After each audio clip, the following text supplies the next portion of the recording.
அனைவருக்கும் வணக்கம். 12th new Tamil book இயல் 5 விரிவானம் தலைக்குளம் தோப்பில் முகமது மீரான்.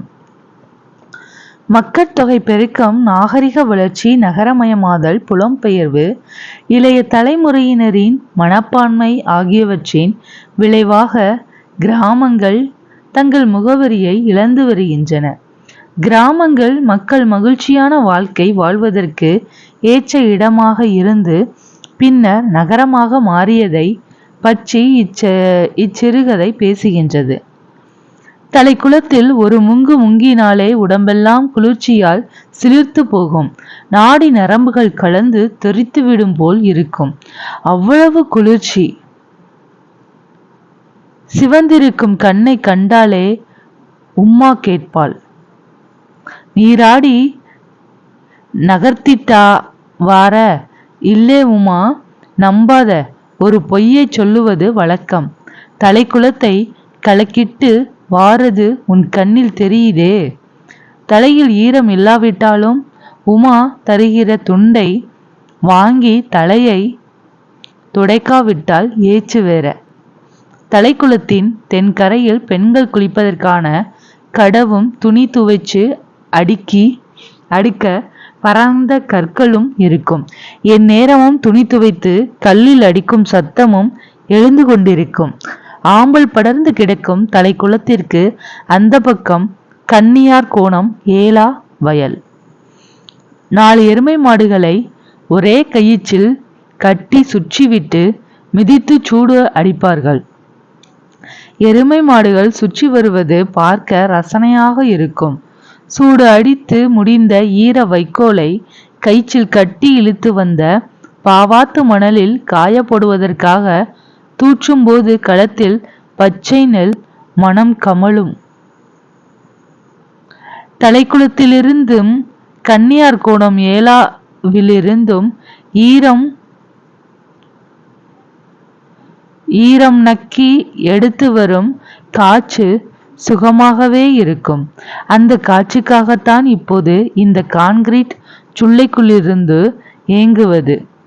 ஃபேன் இருந்தென்ன, ஏசி இருந்தென்ன, ஊரை விட்டு வயிற்று பிழைப்பிற்காக இந்த நகரத்தில் வந்து கூடு கட்டி வருடங்கள் 30 கடந்தன. தலைக்குளத்திலிருந்து வீடு சற்று தொலைவில். வேனில் காலங்களில் வீட்டு கிணற்றில் தண்ணீர் வற்றுவதே இல்லை. இறைக்க பொங்கும்.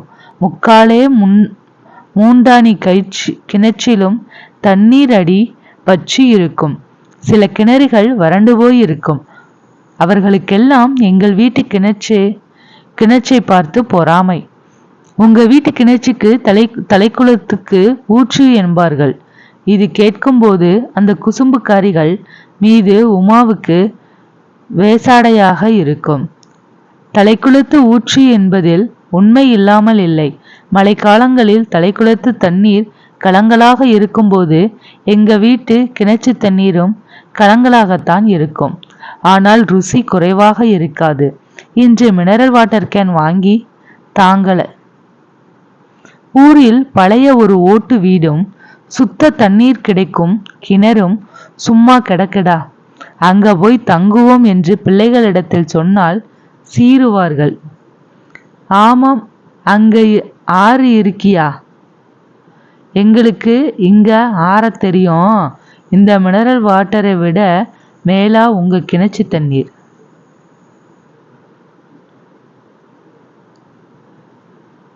உம்மா அம்மா, வாப்பா அப்பா, ஏச்சு திட்டுதல், கடவு படித்துறை, கன்னியார் கோணம் ஒரு வயற்காட்டின் பெயர், உப்பா தாத்தா, பாவாத்து துணி நெய்ய வேண்டிய நூலுக்கு பசை கொடுப்பது, சுள்ளைக்கு உள்ளிருந்து செங்கல் நெருப்பு, சுள்ளைக்கு உள்ளிருந்து அடிபற்றி இருக்கும், அடித்தரை தெரியும்படி இருக்கும், வேசாடையாக சற்று கோபமாக, அமானிதம் பாதுகாக்கப்பட வேண்டிய விஷயம், ஏவாவிலிருந்து பெரிய வயலில் இருந்து, முக்கால் மூண்டானி ஒரு அளவு, புன்ன மூட்டடி புன்னை மரத்தின் நிழல். நான் பிறந்த மண்ணுடா, என் அப்பா வச்ச வீடு சும்மா கிடக்குடா. அந்த தண்ணி குடிச்சுதான் வளர்ந்தேன். அதை வித்து தள்ளுங்க பாப்பா. இந்த நாகரிக காலத்துல ஓடு போட்ட மரவூட்டுல ஆறு தங்குவா. மக்களும் கட்டினவளும் விழா எலும்புகளை நெருக்கி நொறுக்கின வழி தாங்காமல் தான் நகரத்தில் இப்போது குடியிருக்க வீடு எழுந்தது.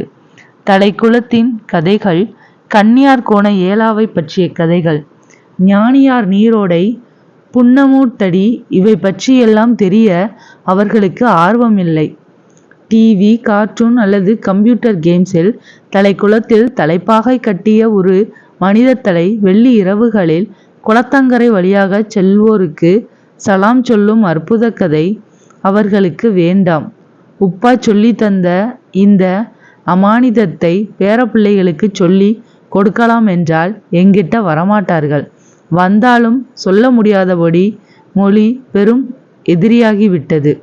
மொழி இப்போது தலைமுறைகளை வெட்டி விளக்குகின்ற வாளாக மாறிப்போனதுதான் விந்தை.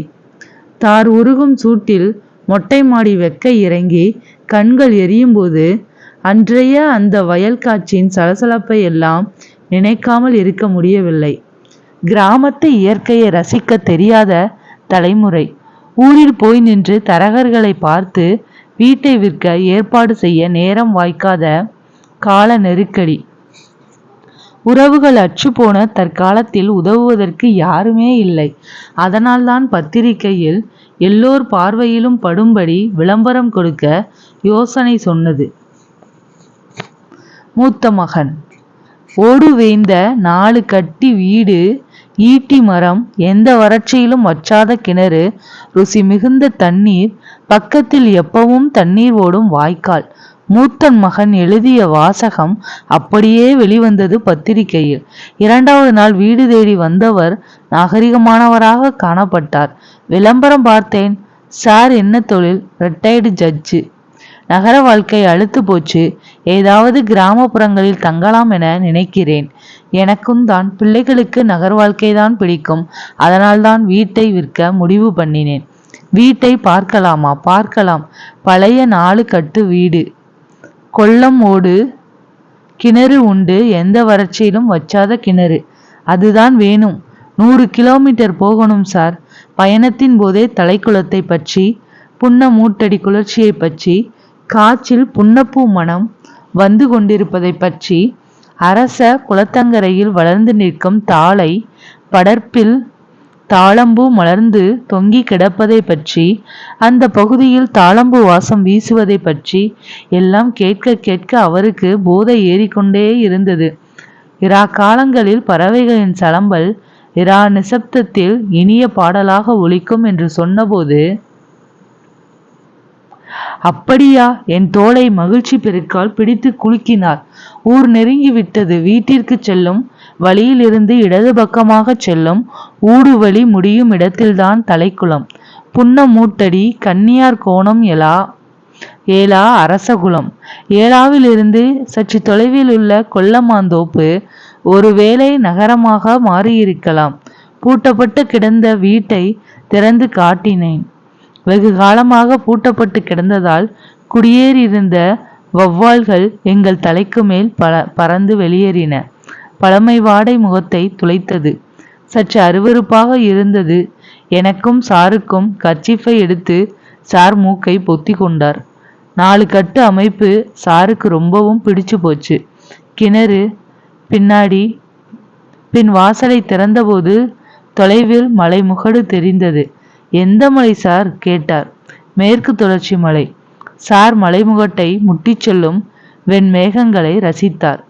சார் இயற்கை நேசன் போல் தெரிகிறது. முன்பு மலை தெரியும். இரவு நேரங்களில் மலையில் தீப்பிடிச்சு எறுவதும் தெரியும். இப்போது சில மாடி வீடுகள் வந்து மலையை மறைத்து கொண்டது. பரவாயில்லை, மலை முகடாவது தெரியுதே. சாருக்கு வீடு கொடுத்தது மாதிரிதான். 4 கட்டு நடுமுற்றம் வரை ரொம்பவும் கவர்ந்தது. வீட்டுக்குள் உள்ள வானவெளியை பார்த்து சார் ஆச்சரியப்பட்டார். ஆஹா, எவ்வளவு அழகு! மொத்தத்தில் சாருக்கு எல்லாம் பிடித்து விட்டிருந்தது. நல்ல விலை கிடைக்கலாம். குதூகலிப்புடன் பின்வாசல் வழியாக கிணச்சடிக்கு கூட்டிச் சென்றேன். என்னை முந்திக்கொண்டு ஆர்வத்தோடு கிணற்றை சாரை எட்டி பார்த்தார். ஆசை எரிந்து சாம்பலாகி போன அவருடைய முகத்திலிருந்து வலியை எடுத்து கிணற்றுக்குள் கண்ணை விட்டேன். தட்டையான கிணறு ஆனதால் வறண்ட கிணற்றுக்குள் தரை வெடிப்புகள் பகல் வெளிச்சத்தில் கண்களுக்கு தெளிவாயின. கிணற்றுக்குள் இடுக்குகளில் காட்டுச் செடிகள் முளைத்திருந்தன. நீங்க ஊருக்கு வாரீகளா? முகக்களிப்பு இழந்தவாறு காரில் உட்கார்ந்து கொண்டு சார் கூப்பிட்டார். நான் பஸ்ஸில் வர்றேன் சொல்லி முடிக்கும் முன் காரு புறப்பட்டது. ஆசை கெட்டு மனம் இடித்து போய் நின்ற என் சிரத்தில் அக்கினி ஆறு ஓடிக்கொண்டிருந்தது. சூட்டை தணிக்க தலைக்குளத்தில் நீந்தி குளிக்க உள்ளூர ஆசை. நடந்தேன். குளம் கிடந்திருந்த இடத்தை நெருங்கினதும் கண்ணில் பளிச்சிட்டது. சப்ராஸ். தலைக்குளத்தின் நினைவாக அதன் மேல் எழுப்பப்பட்டிருந்த 2 மாடி கட்டிடம், புன்ன மூட்டடி, கன்னியார் கோணம், ஏலா, அரசகுலம் எல்லாம் இப்போது அழகழகான குடியிருப்புகள். தெருவோரங்களில் நீர் வராத குழாய்கள். அங்குள்ள தண்ணீரின் நினைவாக தாகம் வந்தபோது நகர் மூலையில் கண்ட பெட்டி கடையிலிருந்து ஒரு பாட்டில் பிஸ்லரி வாட்டர் வாங்கினேன். வட்டார வழக்கு. தமிழ் மொழி ஒன்றே ஆயினும் வட்டாரங்களுக்கென்று சிறப்பான தனி மொழி வழக்குகள் இருக்கின்றன. சென்னை தமிழ், கோவை தமிழ், நெல்லை தமிழ், மதுரை தமிழ், குமரி தமிழ் என்றெல்லாம் வேறுபட்டு தமிழ் வழங்குகின்றது. அந்தந்த பகுதிகளுக்கென்று தனித்தொனிகளும் வாஞ்சைகளும் விழிப்புகளும் இருக்கின்றன. வட்டாரங்களின் பழக்க வழக்கங்கள், தொழில்கள், பல மொழிகள், சடங்குகள் சார்ந்தும் சொல் மாறுபாடுகள் இருக்கின்றன. இவை பேச்சு வழக்கில் இருப்பது வட்டார அடையாளமாகவும் இருக்கிறது. இவ்வட்டார வழக்குகள் படைப்பிலக்கியங்களில் இடம்பெறுகிற பொழுது தமிழின் அழகு கூடுகிறது. தமிழ் சிறுகதைகளிலும் புதினங்களிலும் வட்டார மொழி இடம்பெற்று வட்டார சிறுகதை, வட்டார புதினம் என்று பகுத்து பேசக்கூடிய நிலை ஏற்பட்டது. வட்டார இலக்கியம் என்ற பகுப்பும் உருவாயிற்று. புதுமை பித்தன் நெல்லை தமிழிலும், சண்முக சுந்தரம் கோவை தமிழிலும், ஜெயகாந்தன் சென்னை வட்டார தமிழிலும், தி. ஜானகிராமன் தஞ்சை தமிழிலும், தோப்பில் முகமது மீரான் குமரி தமிழிலும் எழுதி புகழ் பெற்றனர். கி. ராஜநாராயணன் கோவில்பட்டி வட்டார தமிழை பயன்படுத்தி படைத்தார். தம்முடைய வட்டார எழுத்திற்கு அவர் கரிசல் இலக்கியம் என்று பெயரிட்டார். இவர்களை தொடர்ந்து பலர் இவ்வகையில் வட்டார இலக்கியங்களை படைத்து வருகிறார்கள். சிறுகதைகள் வட்டாரம் சேர்ந்து தொகுக்கப்பட்டு தஞ்சை கதைகள் என்பது போன்று வெளியீடு பெறுகின்றன. நூல்வெளி. தோப்பில் முகமது மீரான் எழுதிய ஒரு குட்டி தீவின் வரைபடம் என்ற சிறுகதை தொகுப்பில் இடம்பெற்ற சிறுகதை இது. தோப்பில் முகமது மீரான் கன்னியாகுமரி மாவட்டம் தேங்காய்பட்டணம் எனும் சிற்றூரில் 1944 பிறந்தார். இவர் தமிழிலும் மலையாளத்திலும் படைப்பவர். புதினம், சிறுகதை போன்ற பல்வேறு இலக்கிய தளங்களில் இயங்கியவர்.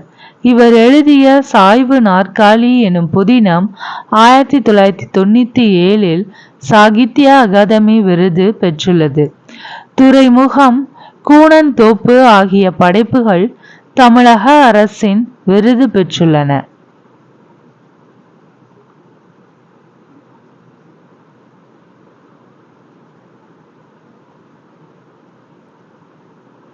இனிக்கும் இலக்கணம். படிமம். படிமம் என்றால் காட்சி என்பது பொருள். விளக்க வந்த ஒரு காட்சியையோ கருத்தையோ காட்சிப்படுத்துகிற காட்டுகிற உத்தி படிமம். காட்சித்தன்மை கொண்ட ஒன்றை அப்படியே காணும் வகையில் வெளியிடுவதன் மூலம் தெளிவை ஏற்படுத்தலாம். ஓவிய அனுபவத்தை தரலாம்.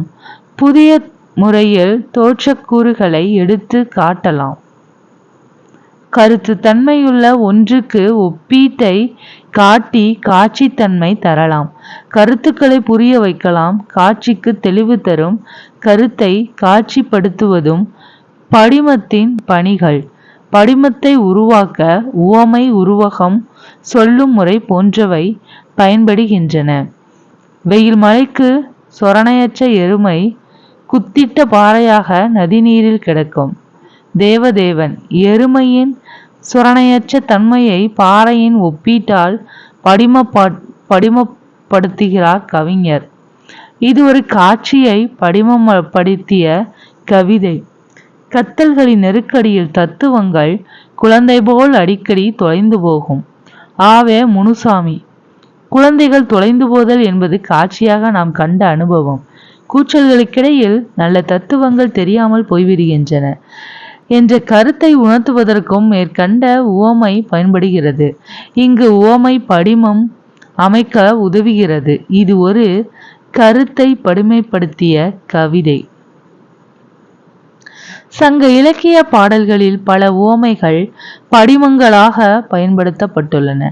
அலைநீர் தாளை அன்னம் பூப்பவும், தலைநாள் செருந்தி தமணியம் மருட்டவும், கடுஞ்சூழ் முண்டகம் கதிர்மணி கலா அளவும், நெடுங்கால் புன்னை நித்திலம் வைப்பவும். சிறுபான் 146 முதல் 149.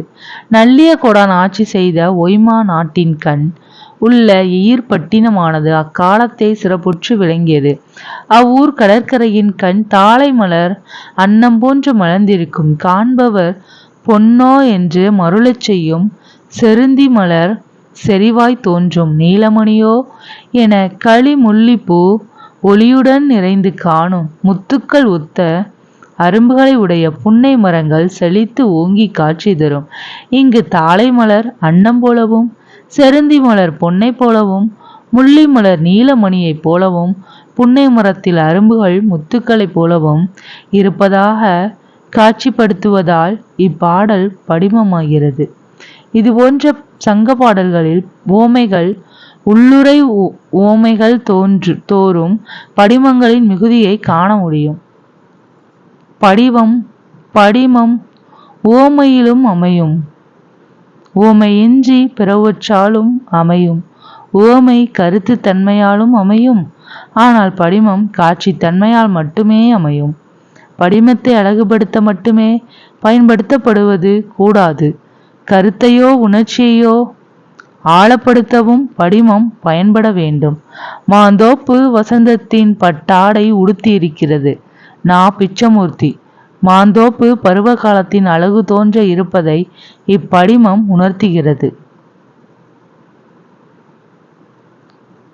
வினைப்படிமம். கட்டில் நினைக்கும் இளிசனன் கையது போல் தூண்டு ஊசியின் விரைந்ததன்று மாதோ ஊர்கொள வந்த பொருளனோடு ஆர்ப்புனை தெரியல் நெடுந்தகை போரே. பயன்படிமம். மெய்ப்படிமம்.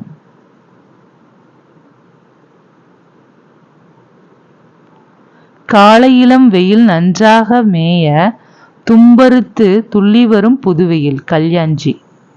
கோவைப்பழ மூக்கும் பாசிமணி கண்ணும் சிவப்பு கோட்டு கழுத்தும் வேப்பிலை வாழும் நா. பிச்சமூர்த்தி. யானை தன் வாய் நீரை கொண்ட வழி தேம்பு தடக்கை குன்றுபுகு பாம்பின் தோன்றும் அகம்.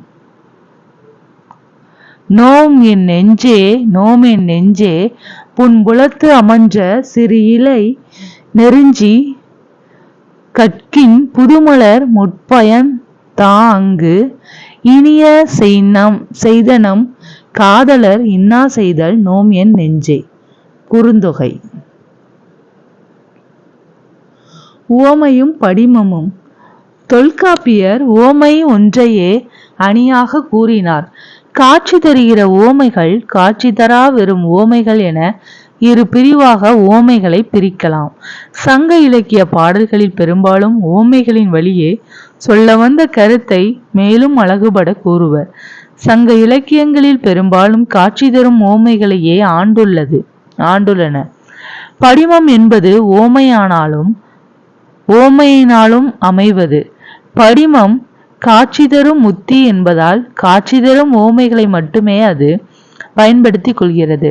அந்த வகையில் உவமை கோட்பாடு படிமத்திற்கு தோற்றுவாயாக இருக்கிறது. படிம சிந்தனை இவ்வகையில் நம்மிடம் இருந்த ஒன்றுதான்.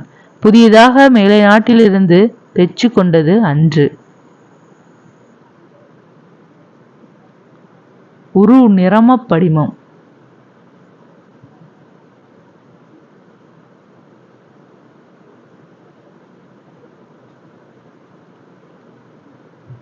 சோமசுந்தர பாரதியார் 1879 முதல் 1959 வரை.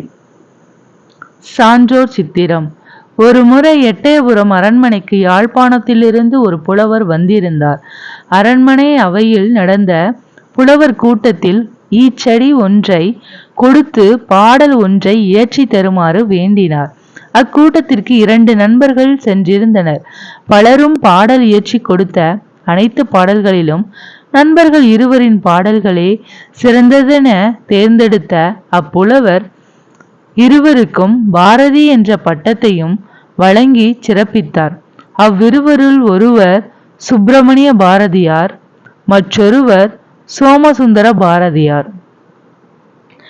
பேச்சாளர், சமூக சீர்திருத்தவாதி, விடுதலை போராட்ட வீரர், இலக்கிய ஆய்வாளர் என பன்முக ஆளுமை கொண்ட நாவலர் சோமசுந்தர பாரதியார் சிறந்த வழக்கறிஞராகவும் திகழ்ந்தார். வழக்கறிஞர் தொழிலை விட்டுவிட்டு வ.உ.சி.யின் அழைப்பை ஏற்று 100 ரூபாய் சம்பளத்தில் சுதேசி கப்பல் நிறுவனத்தின் நிர்வாக பொறுப்பை ஏற்றார். என்னிடம் 2 சரக்கு கப்பலோடு 3வதாக ஒரு தமிழ் கப்பலும் உள்ளது என்று வ.உ.சி. பெருமிதத்துடன் இவரை குறிப்பிடுவார். இவர் தமிழ் இலக்கண இலக்கிய ஆய்வுகளில் ஈடுபட்டவர். அண்ணாமலை பல்கலைக்கழகத்தில் தமிழ்துறை தலைவராக பணியாற்றியுள்ளார். இந்தி எதிர்ப்பு போராட்டத்தில் முன்னின்று செயலாற்றியவர். தசரதன் குறையும் கைகேயி நிறையும், திருவள்ளுவர், சேரர் தாயமுறை, தமிழும் தமிழரும் முதலிய பல நூல்களை இவர் இயற்றியுள்ளார். தொல்காப்பிய, பொருளதிகார, அகத்திணையியல், புறத்திணையியல், மெய்ப்பாட்டியல் ஆகியவற்றிற்கு உரை எழுதியுள்ளார். இவர் சமூக சீர்திருத்தங்களில் ஈடுபாடு கொண்டு சடங்குகள் இல்லாத திருமண விழாக்களை முன்னின்று நடத்தினார். வ.உ.சி. சுப்பிரமணிய சிவா ஆகியோர் மீதான வழக்குகளில் அவர்களுக்காக இவர் வாதாடியது குறிப்பிடத்தக்கது. அவருடைய தீந்தமிழுக்கு சான்று, கட்டளை அல்லது நல்ல தமிழ் நடைக்கு எளிதில் பொருள் விளங்கும் தெளிவு இன்றியமையாதது. இயல் வழக்கிலா அருஞ்சொற்களும், பொருள் பல குறித்து மருள வைக்கும் பொது சொற்களும், விரவும் நடையை செய்யுள் வழக்கில் ஒருவரும் விரும்பார். எளிமையும் தெளிவும் எழுத்திலும் பேச்சிலும், எம்மொழி நடைக்கும் இனிமையும் எழிலும் என்றும் உதவும் என்பது எல்லோருக்கும் உடன்பாடு. நாவலர் சோமசுந்தர பாரதியின் நூல் தொகுதி 4 நற்றமிழ் என்னும் கட்டுரையிலிருந்து. பிறப்பினால் எவருக்கும் உலகில் பெருமை வாராதப்பா, சிறப்பு வேண்டுமெனில் நல்ல செய்கை வேண்டுமப்பா. நன்மை செய்பவரே உலகம் நாடும் மேற்குலத்தார், திண்மை செய்பவரே அண்டி தீண்ட ஒண்ணாதார். கவிமணி தேசிக விநாயகம். உள்நாட்டு சந்தை பொருட்களை எடுத்துச் செல்லும் சிறு வணிகர் கூட்டம். 17ஆம் நூற்றாண்டு, சிதம்பரம்.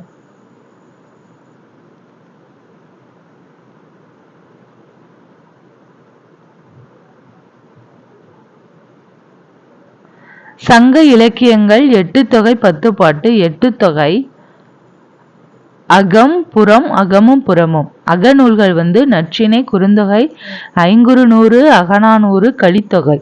புறம் புறநானூறு, பதிற்று 10. அகமும் புறமும் சார்ந்தது பரிபாடல்.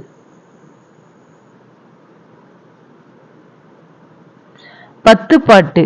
அகம் புறம். அகம் பற்றி கூறும் நூல். குறிஞ்சிப்பாட்டு, முல்லைப்பாட்டு, நெடுநல்வாடை, பட்டினப்பாலை. புறம் சார்ந்த நூல்கள் மதுரை காஞ்சி, திருமுருகாற்றுப்படை, பொருணராற்றுப்படை, பெரும்பானாற்றுப்படை, சிறுவாரானாற்றுப்படை, கூத்தராற்றுப்படை.